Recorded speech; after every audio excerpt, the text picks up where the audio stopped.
All right, we'll give it just another quick second, let everybody get filed in, and then we'll get started for the morning.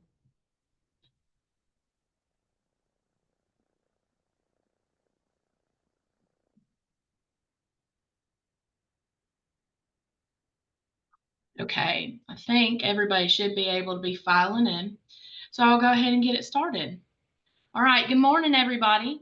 Thank you for taking some time out of your morning to join us and learn about how the Cotton Trust Protocol is opening doors to new market opportunities and helping meet the demand for responsibly grown cotton with our brands and retailers. My name is Maren Finley, and I am the Southeast Grower Enrollment Specialist for the Trust Protocol. A quick reminder as we go through the webinar today that your mics will be muted, but if you have any questions, please drop them in the Q&A box below, and we will address them at the end of the webinar. If we aren't able to get to everyone's questions this morning, we'll make sure to follow up after the event. So, founded in 2020, the U.S. Cotton Trust Protocol is the voluntary sustainability program for all U.S. cotton growers and traceability platform for U.S. cotton. It provides growers with a unique set of data and resources to help them make informed decisions, meet the growing demand for responsibly produced cotton, and continue competing successfully on the global market. Thanks to grower participation, we have increased to 2.1 million acres with more than 1,300 growers enrolled last year. This resulted in more than 2.3 million bales being uploaded to the platform for our 2024 season. As you can see in this graphic, the cotton supply chain is a complex system with many moving parts. In today's world, transparency and accountability are essential for brands and retailers. The Trust Protocol's traceability solution tracks U.S. cotton and protocol cotton through every stage of the supply chain. The Trust Protocol has adopted strict procedures to validate bales upon fiber intake by verifying each PBI and actual genuine against the AMS USDA database for authenticity and non-duplication. This enables brands and retailers to make informed decisions, build trust with stakeholders, and demonstrate a commitment to responsible sourcing of U.S. cotton. How exactly does the protocol navigate creating demand for responsibly sourced fiber, and what is the importance of it? Joining us today is Tara Luckman, our Stakeholder Engagement Manager. She's here to discuss the Trust Protocol's efforts to help brands with their responsible sourcing and traceability needs. Thanks, Maren, for asking me on today. It's great to connect with the grower community on the activity we do at the opposite end of the value chain with brands. And for sure, we're hearing a lot about their needs. I want to be able to share some of that. But just reflecting on the membership, it's really nice to see the number of brands participating now in the programme. Since we started 4 years ago, we've seen some really significant milestones in participation. We've got over 2,500 global mill and manufacturing members spread across the 46 countries that are sourcing and processing US cotton fibre. So wherever US cotton goes, we find Trust Protocol members. We're engaging more than 45 global brands and retailers who are ultimately creating the demand for US fibre. I wanted to share a little bit, there's a lot of information on this slide, but I wanted to just pick out some highlights here to share with attendees so that you can see the evidence of the demand that we're receiving for the programme. So as well as the membership growth, the fibre shipments from cooperatives and merchants have been really increased significantly since 2021. So we can see here that the goal for the 24-25 crop year is to meet 9 million bales tracked through the protocol system all the way through to finished products. We saw brands and retailers sourcing just 19,500 bales back in 22-23, but now surpassing our goal for 160,000 bales for the 24-25 crop year. So really quite a significant ramp up.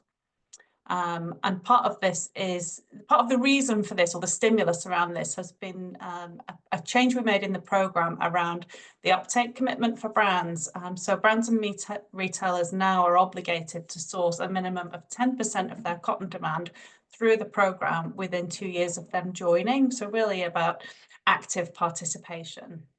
And they've responded well to that. So they're showing and demonstrating their commitment to responsible sourcing by year on year, increasing the volume of cotton that they're tracking through our system. Thinking then about their needs and priorities, I'm just going to dwell on this and really unpack what we call the value proposition for brands. It's never been more true, and certainly over the last few years, that sustainability and raw materials sourcing are a forefront priority for brands and retailers. As you know, we're offering them data. The data that you are entering into the field platform gets translated into 6 environmental metrics for cotton production and provides as well the article level supply chain traceability coupled with that. So together, that's one of the most ambitious and comprehensive sustainability initiatives available for cotton. And it's really the only programme offering this unique combination of benefits to its members. I've had really positive feedback, quite up-to-date feedback from brands. We were at an event just a few weeks ago talking directly to global brands and retailers. And one of the aspects that they really value is this thread of continuous improvement. So we're giving them the confidence that by choosing US cotton, they're future-proofing their raw materials supply, and they won't have to keep shopping around for alternate programs that are meeting their changing needs, because this is an initiative that is seen as one that's keeping pace with their changing needs. As we evolve the programme, add additional insights and metrics that they find useful. The most critical priorities are getting the verified data that provides them with the environmental metrics for the cotton they're consuming. And that's used for a range of business reporting needs. So, for instance, annually, the brand might be calculating their business and supply chain footprints to understand their impacts. And they want that to be as accurate as possible because it does influence their business decision making and what they invest in mitigation activities. Over time, they're tracking their progress towards their goals for example, carbon emissions, water, nature-related goals, in a very similar way to the way that we in the US cotton industry are tracking our progress against the national goals. In order to make use of this really valuable data, they really need to be sure that they can associate it with the cotton that they actually consumed. So that's where the traceability part comes in, right?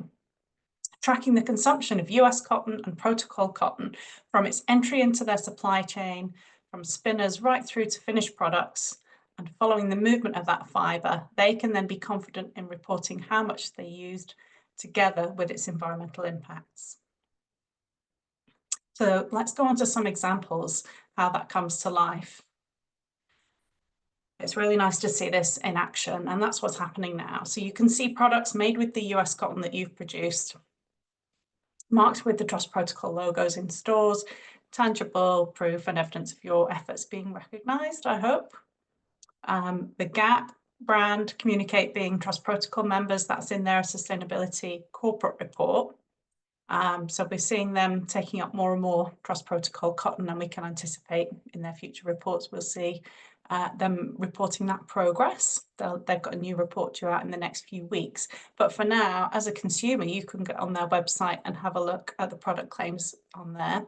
If you put Trust Protocol into the search box on the gap.com website, you will get a lot of results. And then if you go into a product, like a pair of jeans here, open up the product details, you can find out about the product and find out how they're describing it. So bottom right there, they're describing this product as more sustainable cotton. It's cotton verified by the US Cotton Trust Protocol, working with farmers who are improving their environmental footprint. And it has a little claims number on there, and that's a reference that shows that this is a verified claim. So they've worked with us to approve that language. And we can monitor the claims that they're making in the marketplace. We go to the next example, Strauss. This is a German workwear brand. They're a relatively new member, and they've really swiftly started tracking US cotton into their products.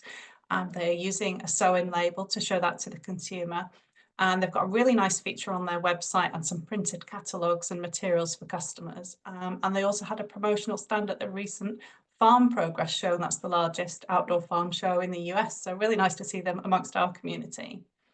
Nice use of the program logo. So we're just refining this, making sure that the customer is really clear what's in their product, whether it's US cotton or whether it's protocol cotton. And then let's go to the last example, which is Levi's and Amazon together.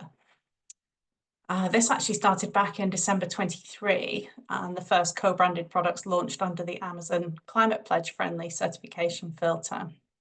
So that's the flag that Amazon uses to help customers navigate and find products with sustainable certifications. In this example, Levi's have tracked US cotton through to the finished product. So the claim that they're making is about their participation in the program and the US cotton in the finished product. I think this is a really nice example of the reach that the program can have, because quite a lot of brands, of course, do trade on the Amazon platform. So it was huge for us when Amazon themselves decided to join, and they'll be using US cotton in their own private label products, but also for them to give the recognition to products coming from other member brands on the platform. So watch this space, because other big brands trading with Amazon like Gildan, Strauss, the example we just gave, also trade on the Amazon platform. So it's going to be a nice place for our products to show up. And with that, I'll finish and I'll be around for questions. All right. Thank you so much, Tara, for that unique perspective on how we help brands trace responsibly sourced cotton. And just a little fun fact, those jeans that Tara showed from Gap, I'm actually wearing them right now, and they are my favorite pair of jeans. So it's just really full circle to be able to see this product showing up on the market and how we, the consumer and grower, can purchase something tangible that was for sure U.S. cotton. So today, also on the call, we're lucky to have two amazing growers joining us, Mr. Sledge Taylor from Como, Mississippi, and Mr. Matt Coley from Vienna, Georgia. They are here to give us their perspectives and experiences presenting to and answering questions from brands at their most recent travels to Brand Academy. So to start off with, Mr. Sledge, I'm going to have you give us a brief background on your operations and what you're involved with, and then talk a little bit about your visit to Portugal and what that was like presenting to those brands at Brand Academy. Yeah, thank you, Myron, and good morning, everyone. Our operation is about 4,000 acres of cropland, and we also have a cattle operation and some timberland, but we grow about 3,200 acres of cotton and about 800 acres of corn. I've been here a long time, been farming. This is my 51st year to farm, and we have a small cotton gin here in Como as well. But I went, and I have two sons in the operation with me, but I went to Portugal in June of 2024 and spoke to about 30 brands and retailers from across Europe, but there were two people there from Amazon in the US as well. And it was about a 3-day, I think it was about a 4-day event. I stayed for 3 days, and it was really great in order to meet all of these brands and retailers, because they see the customer, they see what the customer wants, and so they're kind of driving the demand. And I just think this Cotton Trust, U.S. Cotton Trust protocol is just so important for doing that. And I became a member the first year that it was available. But it was a great meeting with the brands and retailers, and I think it's just so important. And Cotton Council International sponsored this, but I think it was so important for growers to be able to talk to brands and retailers, because you build a trust. I mean, they don't know what farmers are like, and I certainly don't know what brands and retailer people are like, but you get in the same room, you may have breakfast together, you may have lunch, you speak, people will ask you questions during lunch or maybe at social hour afterwards, and you kind of build a trust there. And you know, so much business is about trust, and it was really, I think, very productive. The brands and retailers were very receptive to what we're doing, and that's basically it, Myron, unless you have any other thing you'd like to ask me. Yeah, no, absolutely. I think it's really important that sometimes we get trapped in our little bubbles and we forget there's other things happening in the background. Matt, I'm just going to have you explain the same thing, a brief operation background, what you're involved in, and your most recent visit to Turkey. Okay, yeah, good morning. Thanks, Marion, and glad to be on here. I'm Matt Coley from Vienna, Georgia. That's south central part of Georgia, and we farm roughly 4,000 acres, about 3,500 acres of cotton and 500 acres of peanuts. Matt, I might stop you right there. I'm having a little bit trouble hearing you. Can you speak up just a tad? Okay. Or your microphone might be too.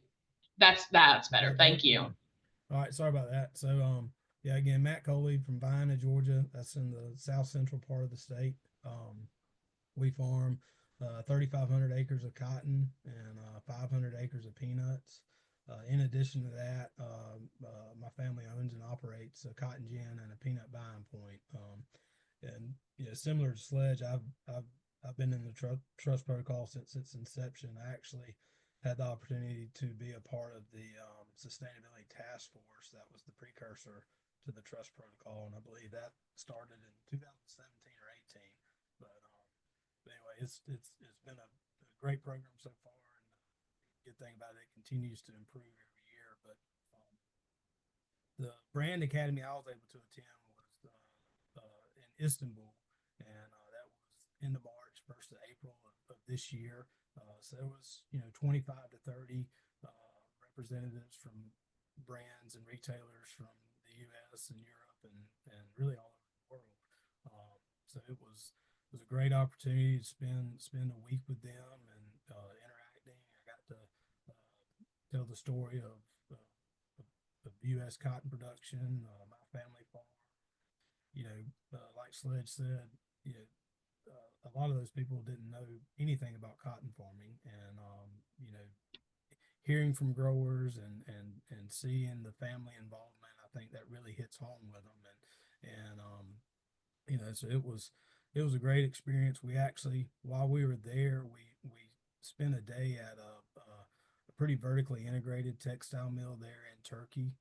It's a mill that consumes a good bit of U.S. cotton, and actually when we went into their warehouse, there was some ELS cotton from New Mexico that was in the warehouse, and that provided me a chance to kind of show them that and show them the PBI tag and the information that comes off it. And that was the traceability aspect, as Tara mentioned, is something that those brands and retailers are really big on. And that PBI tag on the U.S. cotton compared to virtually nothing marking some of the Turkish cotton that was in the warehouse. That, in my mind, that made a big impact on those brands and retailers. And one other thing I tried to stress to them is, when I was preparing information for my speech, I found a magazine article that my grandfather was in back in the '60s, and the article was highlighting cotton production in Dooley County, and it was showing how they were following what at the time was called the cultural practices at the time. They were soil sampling for fertilizer and lime recommendations. They were using pest management strategies. They were having grass waterways. So, one thing I tried to stress to them is that U.S. cotton growers, we've been practicing sustainability before anybody even knew what that word was. And, as farming has progressed, those practices have improved, and with technology, you're able to do more things. So, I think like Sledge, spending a week with them, came away, really, I think it was a really great event that CCI put on, and they do it. Their technical team does a tremendous job of showing the advantages of mills and manufacturers utilizing U.S. cotton. So, it was a great opportunity. I encourage any grower out there that gets a chance to do something like that with CCI or any aspect of the Cotton Council, please take advantage of it. Yeah, absolutely. Thank you for sharing that, Matt. And it's great perspective just to hear both of y'all. You have a lot of experience in the industry and are very involved. Sledge, earlier you mentioned that you got to interact with these brands and retailers outside of actually presenting to them. In this kind of offhand conversation, or even during the presentations, what were some questions that you got that might be unexpected, some insights or feedback that you feel like you could take back here to us and help them clear up any issues that they might have? Well, probably one of the biggest questions people have is about, herbicides and insecticides and our use of that. And, I didn't try to sugarcoat it. I said, we use these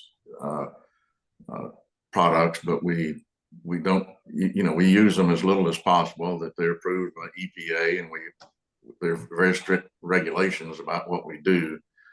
And you know, people accept that. I mean, I think they realize that you know, that these things are necessary in all aspects of life.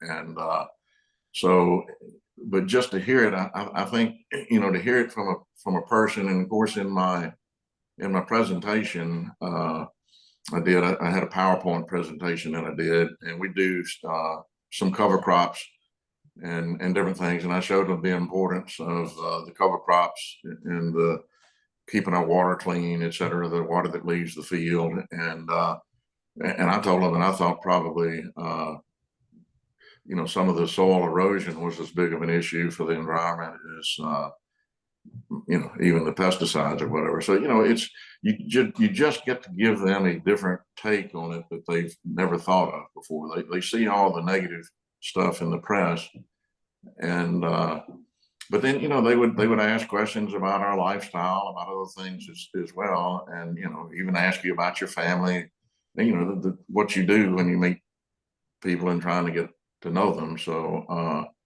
there again, it just goes back to kind of them realizing that farmers are probably not quite like they thought they were, or at least what you see quite often in the press. They're not the big bad that they can be made out to be. Right, and that we can actually, you know, speak English. And so anyway, it's and, you know, and I can't really think of all the questions, but I mean, it would just throughout the whole time, and then I would ask them questions about what they did, and of course I learned a lot, and we covered a lot of the things that goes on in the textile, you know, from taking our product all the way through the finished goods, which was very informative for me as well. Absolutely. And mentioning about that pesticide and herbicide usage, that's necessary to grow a crop. And we recognize that. And I think the Trust Protocol does a really great job of capturing that our growers here in the U.S. are excellent stewards of the land and use it diligently and don't stray from what is recommended by the EPA. Yeah. And Matt, go ahead, I just want to add too that really probably every farmer in the U.S. is, as Matt said, is doing the things that the Trust Protocol showcases. I mean, we're all doing these things anyway, so it just takes a little bit of time to fill it out, but it's not about anything above and beyond what people are doing, and so it's not that onerous. But there are a lot of places in the world that these things are not done, and so I think that's what differentiates the U.S. cotton, is that they can trust that the U.S. cotton is grown properly. Absolutely. And I've heard in the past that brands might ask about the different growing conditions across the belt, because I don't think, unless you've traveled to the US, you might not have the concept of how big 17 states actually is. Did you hear any of that in your interactions? Did you get a chance to tell, hey, in the Mid-South and the Delta, it's a whole lot different than California? We did. There were questions about that, the different growing regions, and you know, you just explained, you know, that the difference between the Pima cotton, or the extra long staple cotton, and the and another thing, you know, another misconception that a lot of people have is that they always think of cotton as being an irrigated crop, and that was another thing. Oh, the water use. But I explained to them that 65–70% of the cotton grown in the United States is grown is rain fed and not irrigated. So, you know, there's just a lot of things like that that you get to explain. Add some clarity for them. And Matt, you kind of had mentioned that you got to go tour a spinning mill and see what it was like in there. And while there, you saw some Pima cotton, I think it was. Can you describe really what your interactions with that highlighted the importance of having supply chain transparency, and maybe how the Trust Protocol helps offer that? Just kind of dive into that deeper a little bit. Yeah. So yeah, there was some Pima cotton from New Mexico that was in there. Of course, you know, a lot of them, as soon as they saw the Trust Protocol logo or the U.S. cotton logo, they asked me if it was my cotton. I thought, no, I didn't know ours. But yeah, so the makeup of the representatives from the brands and retailers when I was there you had some folks from the sustainability side in those organizations and some from the sourcing side. So the traceability aspect and of the trust protocol, where credits are going to the bail, and it's not like a mass balance approach as some other programs are. That was very important to them, and they continued to stress that in the conversations we had. The other aspect is, with U.S. Cotton, they know what they're getting.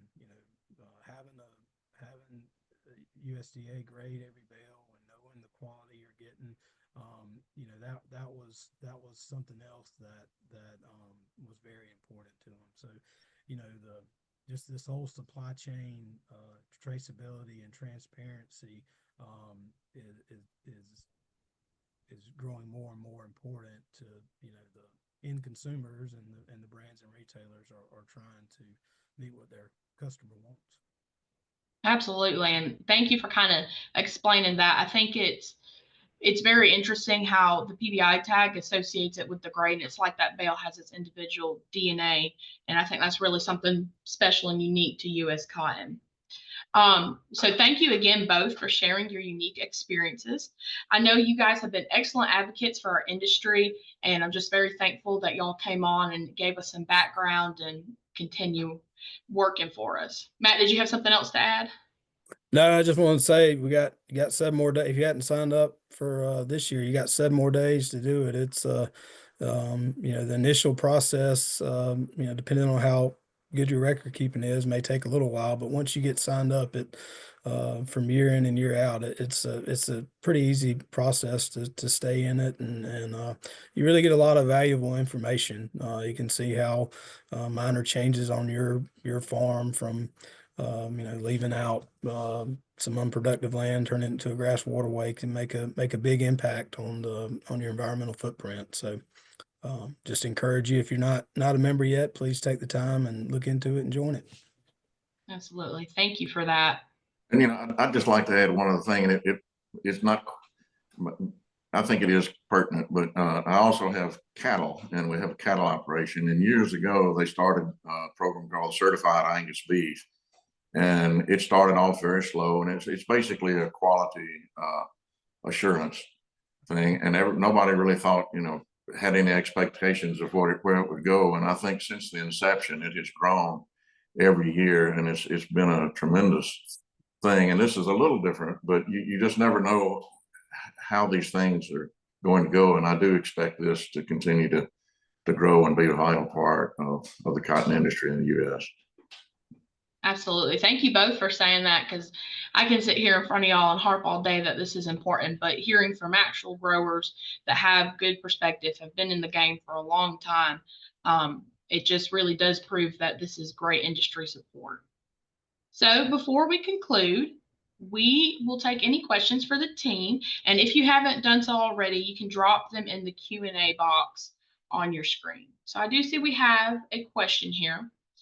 And I think this one's going to be for Tara. When I search U.S. Cotton Trust Protocol on gap.com, I receive many results that do not include U.S. Protocol cotton, even some results that include 0% cotton. I also see some results that say fabric includes 96% cotton, U.S. Cotton Trust Protocol equivalent. What does U.S. Cotton Trust Protocol equivalent mean? Oh, thank you. That's a good question. So I think when GAP is saying equivalent, what they mean is that they've sourced US cotton because they're Trust Protocol members, and they consider that sustainable under their definition. They're recognizing that US cotton sourced through the Trust Protocol and tracked and evidenced through to their finished products meets their criteria. And I think they're saying that because they're differentiating between the products that have US cotton and the products that have protocol cotton. In terms of pulling up in their search criteria other products that don't have, that must be an issue with their search criteria. I will take that offline and look into it and pick up with GAP and just make sure that only the Trust Protocol products are showing when you search that. It might just be a clunky nature of their search function, but let me take that one away. Yeah, thank you for addressing that, Tara. We just had another one come in. All right, so a follow-up question to that. Do brands and retailers provide us or U.S. data on what garments include USCTP cotton and how those garments sell? Oh, brilliant question. So we do get data on which products they put it in because they're tracking using our traceability system each product that has US cotton or protocol cotton in it right through to finished product at what they would call a purchase order number. And we would know how many product units were in that order and what their purchase order reference was.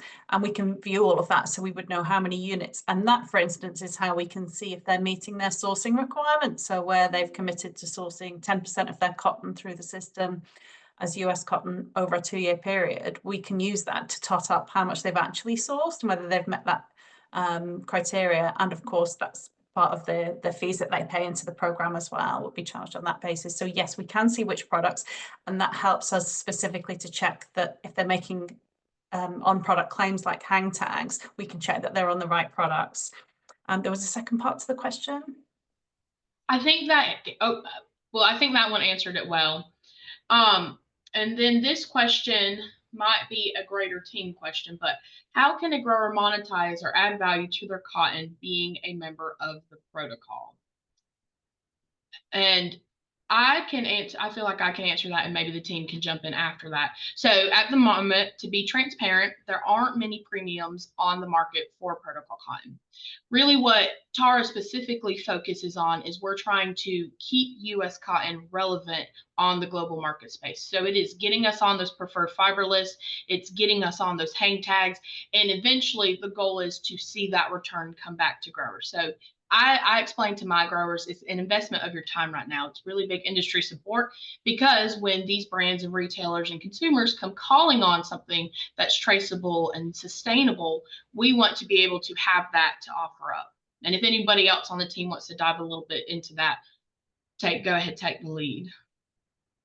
Well, I could just respond and say it's getting harder for them to make these sustainability claims, right? The regulators, both sides of the pond, are calling out greenwashing and making it difficult for brands to do the lazy marketing, if you like, to say, well, this is a sustainable product, we sourced it sustainably.